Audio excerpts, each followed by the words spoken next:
to apply your Campus Campout decal. These are the steps that you're going to take. You will need something to iron on, whether that's an ironing board or like I have a protective mat on your table.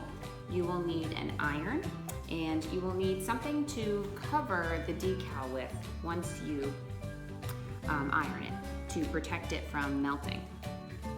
In order to apply this decal, I would suggest making sure you plan where you want to put it before you take it off of the paper. This way, you'll be able to put it exactly where you want it and it fits the best with your design. I've already planned out my design on a separate sheet of paper. This one is going to have the decal in the center, our family name on the side, and then we'll put fringe all around the rest of it.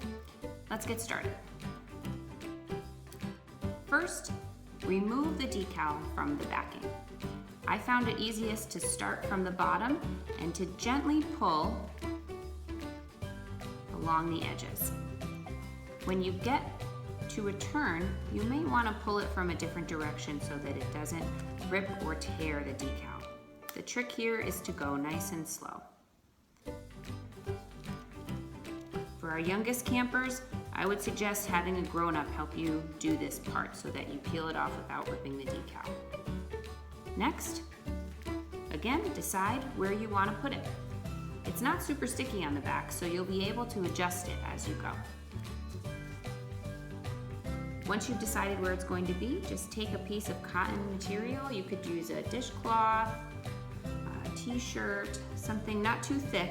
You want the heat to be able to go through it, and then just gently lay it on top of your decal. This will keep it flat and it will also protect it from the heat of the iron. All right, there we go.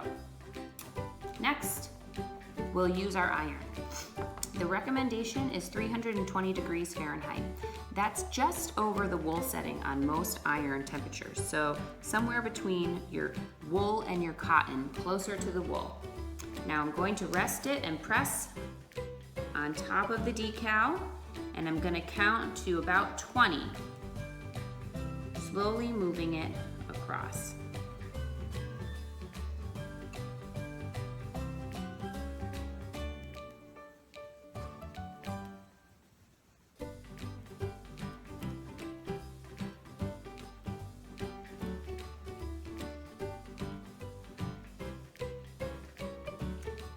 Let's see how we did.